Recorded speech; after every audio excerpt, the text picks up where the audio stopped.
church.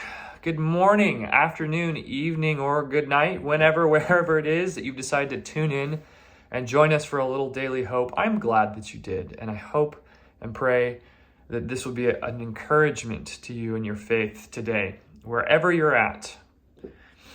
Chapter 11 of Nehemiah is our text for today, and I think maybe the question it's inviting for us to reflect upon is, do you have skin in the game? Here's what I mean by that. Here's what I see. I love the book of Nehemiah. It's an incredible case study in leadership. But really, the thing that's so awesome is that it is a story of the people of Israel, the people of God. So in this day's context, that's you and that's me.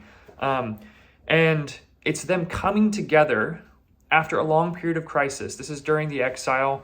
It's after they've been conquered. And Nehemiah, he's not a priest. He's not a prophet. No. He's kind of more of in some ways, he's worked in the political court of the king. And it's this guy. It's not a new priest. It's not a new prophet. It's this guy that God chooses to lead this kind of rebuilding effort. And it's centered around rebuilding of the wall, sure, but really the story is much bigger than that. The last couple chapters we've seen have been this huge celebration. After they've built the wall, they've rebuilt the wall, and Nehemiah's helped the people navigate internal tensions and external tensions. They come together and they have this huge celebration, this huge feast, because they're remembering who they are. You know, the last couple chapters we've seen, they're reading from the Revelation, right? That's their story. They've rediscovered their story. They've rediscovered God's story. And in doing so, it's recalling them to their true identity as the unique people of God, the people who don't run after foreign idols, that don't pollute themselves in some ways by intermarrying with other tribes and starting to lose their distinctive rituals and customs and identity. No, this is Israel. This is God's chosen people through whom he wants to minister to and to bless all nations. So chapter 11 is mainly a list of names. That's good, but it can be kind of mind-numbing a little bit. The verse that really stood out to me that I want us to reflect on, which begs this question of, do you have skin in the game? It's chapter 11, verse 1 and 2. The leaders of the people were already living in Jerusalem, so the rest of the people drew lots to get 1 out of 10 to move to Jerusalem, the holy city, while the other 9 remained in their towns. The people applauded those who voluntarily offered to live in Jerusalem. What is going on here? Well, they're still a vassal state. They're hated by their neighbors. We've seen that. There's political intrigue. There's threat of attack and massacre because people are afraid of Israel reclaiming its identity. And Jerusalem represents the heart of the people, because in the heart of Jerusalem is the temple, the place where God lives. And so it's not necessarily a safe place to be living. I mean, if the rebuilding of the wall, if the reconstituting of the people's identity angers their overlords, well, man, that could be the first place the military is going to come. What are they going to do? They're going to tear down the wall again. They're going to round up all of the people living in the capital city, and they're going to take them away, because you cut the head off the snake, what happens, right?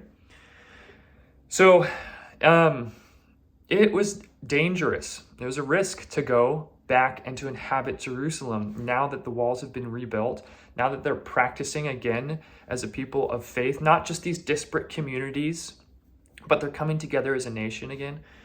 They don't know what's going to happen. So, this line, the people applauded those who voluntarily offered to live in Jerusalem. These people are the ones who are leaving the safety of their normal life, their established towns where they're known, where they have commerce, everything, right? And they're saying, okay, hey, I'll go. And we see there's certain people that they don't wait to see, like, oh man, is my number going to get called? Am I going to get drafted? I'm going to get sent to the front lines. No, these are the people who say, hey, send me, I'll go.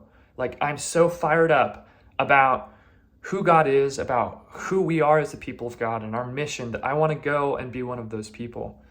I mean, I have to confess, even though I work for a church, even though I've spent a lot of my time in my life, studying God, going to seminary, doing all this stuff.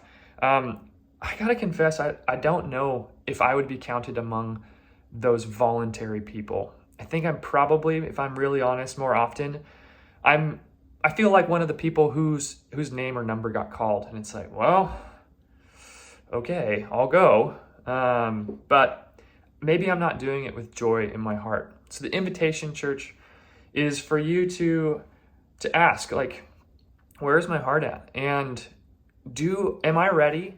Do I love Jesus and his mission to love and to bless the world and my neighbors, like, enough to the point where I'm willing to say, hey, sign me up, like, in this new season of life and ministry here at North Coast, I want to show up. I want to put skin in the game.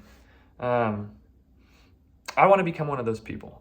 And I love seeing how often and how many of you are those sorts of people. You inspire me to grow a larger heart, to yield more and more of my fear and my uncertainty to God, to his agenda, and to trust that we are slowly being turned into the people of God, people who are transformed and go to transform the world with the love of Christ. So I hope this is an encouraging invitation for you to think about how much skin you've got in the game, and maybe to just take the next step. God will bless you. God will meet you. God will sustain you. Of that, I have full faith. Have a wonderful day, church.